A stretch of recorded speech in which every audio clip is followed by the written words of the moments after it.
Hey guys, D.Bowie here, and this is how Waga plays Puck in 700.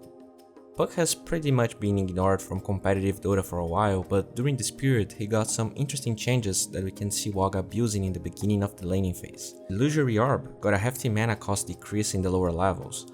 You basically have double the amount of orbs to cast. Because of that, he really abuses the skill to deal damage on draw while less hitting. The thing though is that Orb doesn't do a lot of damage, 70 is not that much, so you need to get the feel on how to use it at level 1. Harassing and getting less hits at the same time is not rocket science, but a lot of Pucks still hold on the skill a lot because they remember the skill costing 150 mana, and at that time heroes also had less mana overall at level 1 because of how base mana and HP worked, so spam that shit and get your bottle very fast. In this clip, Clock shows up with an unusual rotation.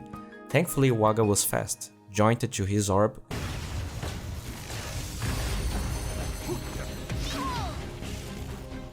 and even found a regen rune.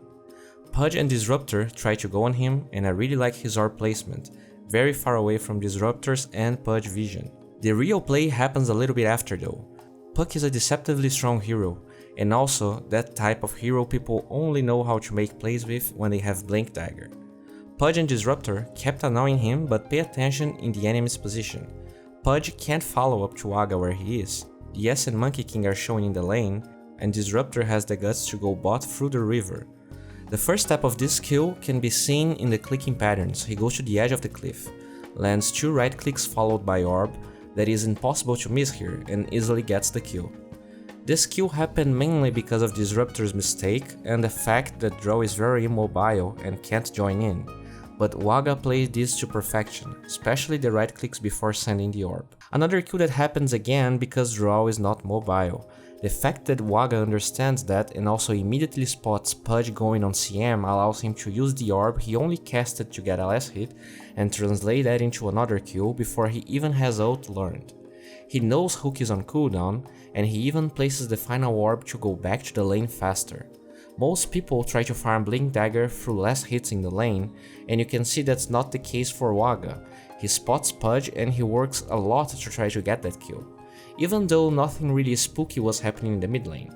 In the end though, he gets juked, but doesn't forget about stealing the enemy bounty rune before going back. At least this chase wasn't completely useless. This play might seem really bold, and it actually is, but Waga knows Pudge is dead and he is the hero that could make this dive go bad. Since Draw is missing from the lane, there's a huge chance she's farming the Ancients, the only camp that can compare to lane creeps in terms of benefits farming them. A better camp for her to farm would be the Shrine Ancients, because this type of play is way harder to pull off there because she can heal herself. Waga has no fear, he knows that Pudge is still dead, and with Coil and the ability to close gap, Draw offers no threat to him. And instead of wasting time and going around the Ancients, he already orbs his way towards the mid lane. Finally, Radiant punishes Puck, and you can see Waga has some idea that's happening. He doesn't go for the range creep or siege creep, and to be honest, he played really goddamn well. Not only he dodges Gust, but I feel like he was waiting for a glimpse before joining back. In the end, he completely avoids glimpse, but dies to Pudge, that positioned himself very well. This play right here is the reason why sometimes I get Silence level 2 instead of Orb level 4. The extra damage is nice and easier to land, but I'm pretty sure that if he had more silence time and just right-clicked Pudge, there's a decent chance he could kill him under his tower, even if he also died. Waga ends up dying again. Let's take a look at why. He TPs to the bottom lane to gank Monkey King, and that's a great idea. Even though nighttime is over, the creep wave is going towards the Radiant side and he can probably sneak in the trees to surprise him, and he is able to do so, but he ends up getting hasty, since he didn't wait for Monkey King to get to the range creep, and since Monkey King has bigger range than most melee heroes, he has time to react to the Illusory Orb at daytime. That lack of damage is what kills him eventually. Monkey King also played this pretty well. See how far back he goes when Puck uses Dream Coil? That gives him enough time to cast his ult, without Puck being able to silence him, and the ult eventually kills both Clock and Waga.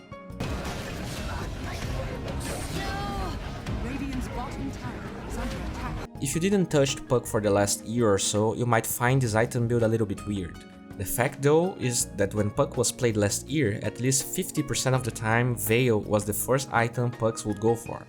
The build-up is way easier than Blink Dagger and allows Puck to play aggressively, like Waga is playing right now, without hindering their mid-game too much. The fact of the matter is that Puck is seriously strong from level 5 onwards, and going Blink makes you play conservatively, thus in a way hindering your potential in those early levels. A similar comparison would be going Battle Fury first on PA. In theory, it's not bad, but when you go Desolator first instead and fight, as soon as you get level 6, most often than not the results are better. I guess the difference is that you shouldn't go back for Battle Fury as a PA, but Puck definitely goes back for Blink Dagger later.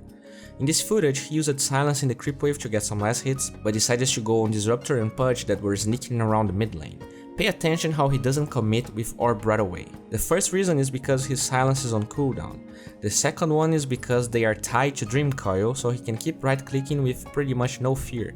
But the most important part is that he doesn't want to get glimpsed back, so his intention was to join in as he exploded Disruptor. In the end, they kill both of them anyways, even though the orb missed. But this type of play is very important, especially if Pudge was level 6. Having silence to cancel Dismember from someone or buy time until his allies reach him is very important.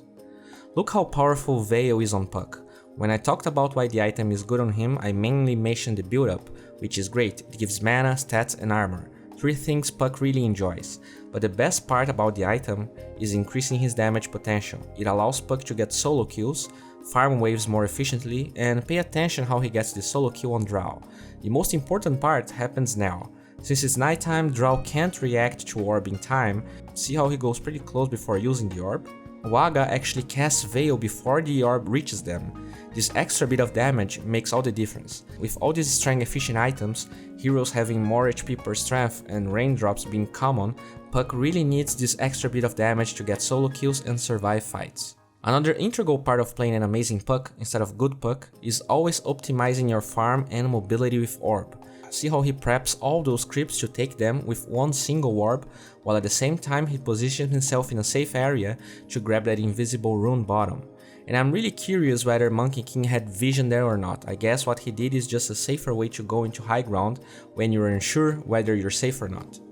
In the end he grabs Disruptor, but they lose Clock. One point to talk about now that he has Blink is him going for the intelligence talent instead of the extra HP. When you think about it, Veil provides 120 extra HP, so he can go for intelligence less worried. One thing I want to talk about is something called hero playstyle bias. Learning how a hero works and how it should be played most of the time is not something hard.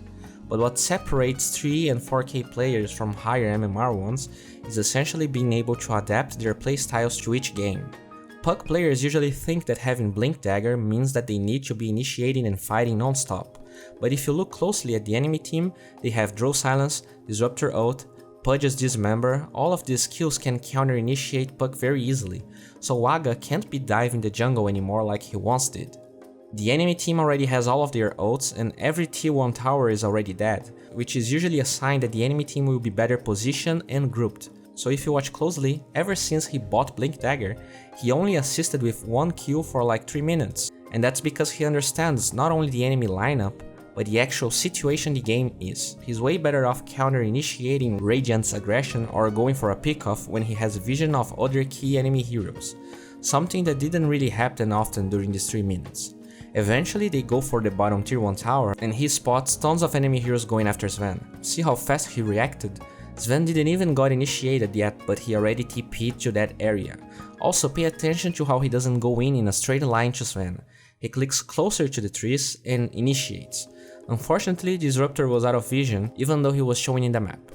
They do get Monkey King and I really like him going deeper into the trees instead of going through everyone, since Mirana ult is pretty much over.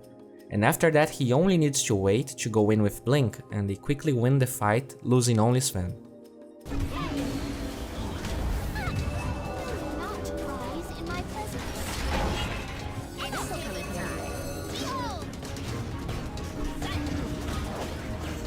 The road of Atos' decision can be weird at first sight, but when you think about it, Puck has decent attack speed with Treads and Veil, the move speed talent really seems to be outshined by the 40 extra damage one, and Atos is just a way of securing kills that you would otherwise lose without an item like Shiva's or Sight of Eyes that are too expensive.